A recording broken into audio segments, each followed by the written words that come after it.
여러분 안녕하십니까? 서울시의회 플러스입니다. 첫 소식입니다. 서울 시내 전통시장에서 운영되는 무허가 노점은 약 6천여 개에 달합니다. 그만큼 통행 방해나 위생관리 부족으로 잦은 민원이 발생하고 있는데요. 자치구마다 단속과 철거 등 관리를 하고 있긴 하지만 체계적인 가이드라인이 없는 상태여서 무조건적인 철거는 해결책이 아니라는 목소리가 나오고 있습니다. 이에 따라 서울시의회가 전통시장 내 노점을 보다 깨끗하고 안전하게 관리할 수 있는 조례를 발의해 귀추가 주목됩니다. 서울시의회 강감창 의원은 강제 철거를 지향하고 상생할 수 있는 단계적 정비계획 수립이 필요하다고 말했습니다. 골목 한가운데를 따라 다닥다닥 늘어선 노점들. 보행로는 서너 사람만 붙어 다녀도 꽉 찰 정도로 좁아졌고 꼬치구이를 파는 한 노점에는 어른 팔뚝만한 쥐가 나타났습니다. 모두 도로법이나 소방법, 식품위생법을 위반한 노점들입니다. 이처럼 불법이거나 허가를 받지 않고 영업하는 노점상은 서울에만 6천 개 정도.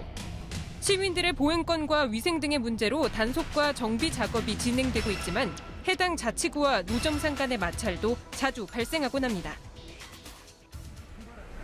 송파구의 한 시장입니다. 상가로 인정받은 상점들과 고착형 노점들이 마주보면서 상권을 형성하고 있는데요.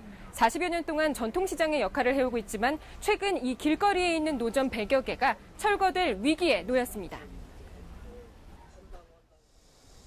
구청은 아파트 재건축으로 인해 노점이 놓인 도로가 왕복 2차선 도로로 확장돼야 하는 상황이라 올 하반기까지 철거를 진행할 수밖에 없다는 입장. 전통시장이랑 상관없이 거기가 지금 도로 개설이 지금 예정이 돼 있어요. 보도에서 이제 차도로 가야 되기 때문에 그 노점이 있으면 안 되니까 철거를 해야 된다. 하지만 상인들은 생존권을 요구하며 반발하고 있습니다. 자치구로부터 인정시장 등록까지 받으며 수십 년 동안 생계를 이어왔다는 겁니다. 지금까지 약 대략 한 40년 동안 장사를 하는 상인들인데 철거를 해서 길거리로 내몰이면은 우리 없는 서민들은 어디 가서 무엇을 어떻게 먹고 살아야 할지 막막하고. 철거 노점을 대상으로 거리 가로 판매대 등으로의 이전 등 지원책이 제시됐지만 상권을 고려하지 않은 선심성 대책이라는 지적이 나오고 있습니다. 생계형 노점상들에 대한 보다 체계적인 관리가 필요한 시점. 이에 따라 서울시의회는 전통시장 내 노점들을 거리 가게로 관리하는 조례를 발의했습니다. 노량진의 컵밥거리처럼 합법적인 거리 가게로 관리되고 정비 가이드라인 등이 마련되면 상권 활성화는 물론 상생 환경도 조성될 것으로 기대됩니다. 해외 주요 도시를 가더라도 사실은 노점상이 아름답게 꾸려져 있어서 어떤 그 관광 활성화의 어떤 수단이 되기도 하고 어떤 경제의 어떤 활성화를 기하는 그런 부분이 사실은 많습니다. 강제 철거를 좀 지향하고 상생할 수 있는 단계적 어떤 정비계획 수립과 함께 상생할 수 있는 방안을 모색하는 그런 가이드라인을 우리가 만들어야 되지 않겠느냐. 끊이지 않는 불법 노점상 문제. 무조건적인 단속과 철거가 아닌 중장기적인 관리 방안이 필요한 대목입니다. TBS 구균진입니다.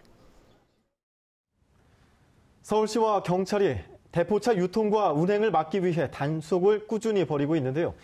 단속이 무색하게 적발 건수가 4년 새 2배로 껑충 뛴 것으로 나타났습니다. 서울시의회 김태수 의원은 대포차 단속을 강화하기 위해서 자동차 관련 모든 행정부문에 대포차 추적 기능을 보강해야 한다고 주문했습니다.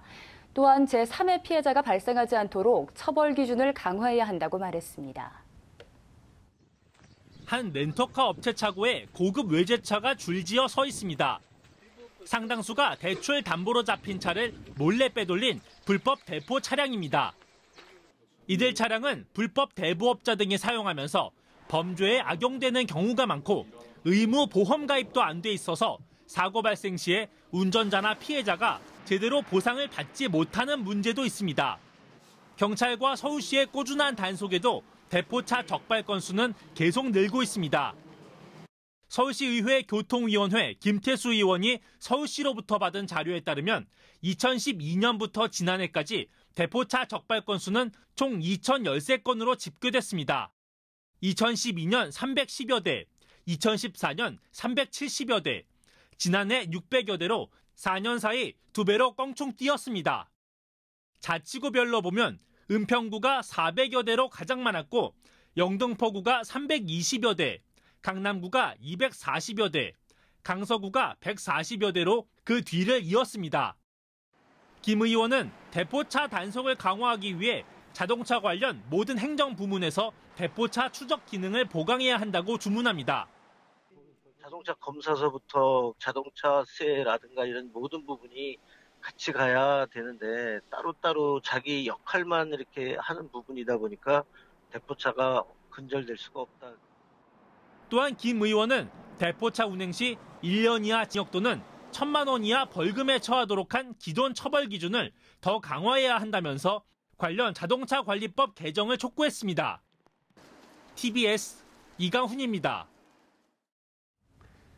소방관 눈물 닦아주기 법이라고 들어보셨습니까? 이 법은 소방 공무원을 국가직으로 전환하고 처우를 개선하기 위해 발의된 법안인데요. 이 법의 통과를 촉구하며 소화 분말을 뒤집어 쓰는 소방관 고 챌린지는 제2의 아이스버킷 챌린지로 불리며 확산되고 있습니다. 서울시의회 이승로 의원은 소방관 고 챌린지에 더해 뉴 소방고 챌린지를 시작했는데요. 다음 순서로 박원순 서울시장을 지목하면서 소방 공무원에 대한 서울시 차원의 관심을 촉구했습니다. 특히 우리 소방 공무원 모두 화이팅입니다. 화이팅! 소방 공무원을 응원하는 메시지에 이어 소화 분말이 떨어집니다. 서울시의회 환경수자원위원회 이승로 의원이 지난달 27일 시작한 뉴 소방고 챌린지. 소방 공무원의 국가직 전환과 처우 개선을 위한 소방관 눈물 닦아주기법 통과를 응원하는 소방관고 챌린지에 더해 서울시와 지자체의 관심을 촉구한다는 취지로 시작됐습니다. 우리 소방공무원들의 직급을 현실화시킨다든가 또는 처우를 개선해서 공무원들의 사기 진작을 향상하는 우리 광역단체장들의 의지가 상당히 중요하죠. 그러기 때문에 중앙정부에서 하지 못했던 일들을 이번에 우리 박원순 시장께서 선도적으로 이걸 좀 확산시켰으면 좋겠다. 이런 차원에서. 이승로 의원이 제공한 자료에 따르면 소방관은 우리 국민들이 가장 신뢰하는 직업이지만 직업 만족도는 최하위인 것으로 나타났습니다. 또한 업무 특성상 특수직 공무원 중 평균 수명이 58.8세로 가장 짧아 신체적, 정신적 의료 지원이 시급한 것으로 나타났습니다. 서울시는 지난해부터 개인 보호 장비 교체를 확충하고 소방관 의료비를 지원하는 등 소방 공무원에 대한 지원을 확대해왔지만 이번 정부의 추경안에서 공무원 증원 부분이 빠진 채 의결되면서 실질적으로 지방자치단체의 역할이 중요해진 상황입니다. 이승로 의원은 소방 공무원들에 대한 처우 개선의 단초가 될 소방청이 신설된 것을 축하하면서도 다음 순서로 박원순 서울시장을 지목해 소방 공무원들에 대한 적극적인 대처를 촉구했습니다. 이 의원은 또한 여러 영역에서 챌린지 참여가 이루어져 소방 공무원에 대한 예산 분배가 우선적으로 이루어질 수 있도록 서울시뿐만 아니라 시민들도 지속적인 관심을 가져주길 바란다고 덧붙였습니다. TBS 김지희입니다.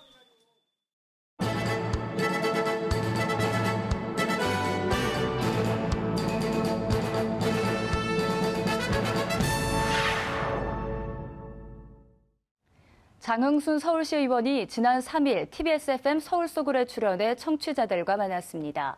서울시의회 도시안전건설위원회 소속이자 동대문구를 지역구로 둔 장 의원은 서울 속으로 모교데이트에서 그동안의 삶과 시의원으로서의 활동을 전했습니다. 장 의원은 시각장애인 봉사활동을 하다 보니 더 많은 도움을 주고 싶다는 생각에 정치에 입문하게 됐다면서 시의원을 하게 된 배경을 설명했습니다. 이어 청취자들에게 동대문구 장안동 일대 야간 보행 환경 개선과 아동복지시설 확대의 필요성을 전해 들으며 조속한 조치를 약속했습니다. TBS FM 서울 속으로는 평일 오전 11시부터 12시까지 진행되며 모교데이트에서는 서울시의회 초선 의원들을 초대해 시민과 한 걸음 가까워지는 자리를 마련하고 있습니다. 다음 주에는 문화체육관광위원회 김경자 의원이 출연할 예정입니다.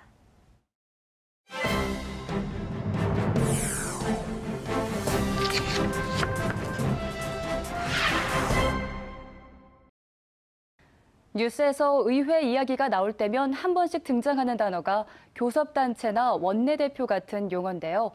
자주 들어왔기 때문에 익숙한 용어긴 하지만 교섭단체가 의회에서 어떤 일을 하고 어떤 대우를 받는지 정확하게 아는 분들이 많지 않을 것 같습니다. 교섭단체, 어떤 단체고 왜 구성되나요? 네, 원내 교섭단체라고도 불리는 의회 교섭단체는 의회가 보다 효율적으로 운영될 수 있도록 여러 중요한 사안들을 상호 협의하기 위해 일정한 수 이상의 의원들로 구성하는 의원단체를 말합니다. 어디나 마찬가지겠지만 많은 수의 의원들이 모여 있다 보니 규칙이 없다면 의회 역시 주먹구구식으로 운영이 되겠죠. 그래서 의회 운영에 대한 일정부터 세세하게는 의회 본회의 발언 순서, 발언 시간 등 여러 사안에 대해서 이렇게 사전에 합의하고 결정하게 됩니다. 이를 위해서 의원들은 교섭단체라고 하는 이 몇 개의 의원 그룹을 만들고 이 그룹의 대표자들이 의회 운영에 대한 여러 사항들을 합의해서 결정하도록 하는데 이렇게 사전에 각 교섭단체 간의 상호 교류로 의회를 원활하게 운영하는 것이 교섭단체 구성이 가진 가장 중요한 목적 중 하나라고 할 수 있습니다. 네, 교섭단체가 의회를 효율적으로 운영하기 위한 중요한 제도라는 생각이 드는데요. 그렇다면 당연히 교섭단체를 구성하는 특정한 기준이나 원칙이 있겠죠? 네, 지방의회에서는 조례에 따라 정한 기준을 따릅니다. 서울시의회 교섭단체 구성 기준을 보면 의회는 10인 이상의 소속 의원을 가진 정당을 하나의 교섭단체를 구성할 수 있다라고 규정하고 있습니다.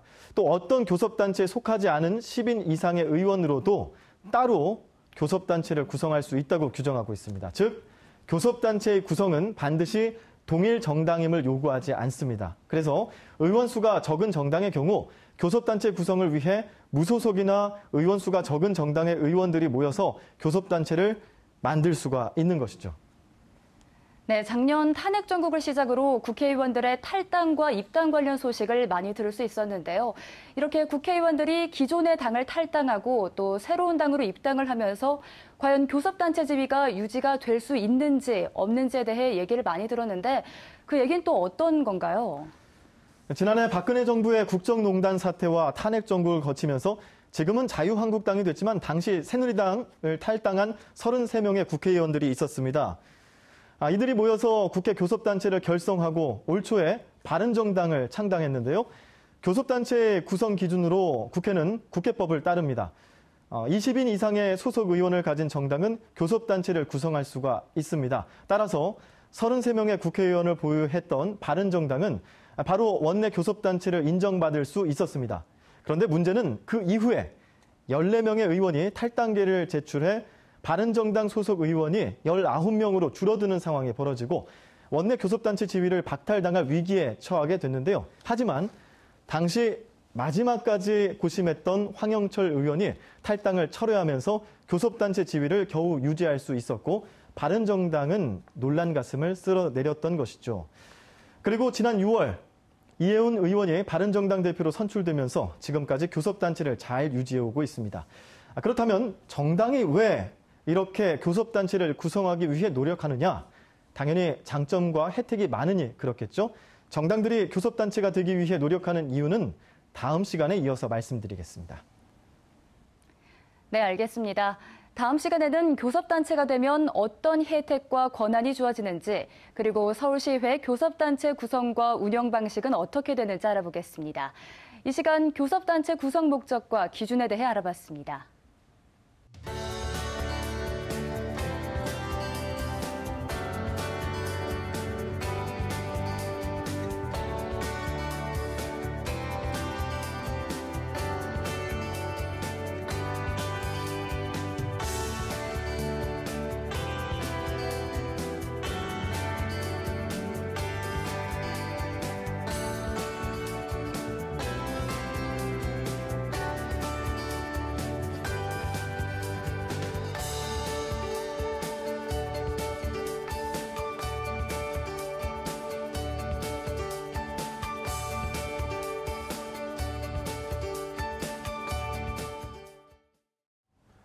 서울시의회 플러스 준비한 소식은 여기까지입니다. 다음 주 금요일 더 알찬 소식으로 찾아뵙겠습니다. 함께해 주신 여러분 고맙습니다.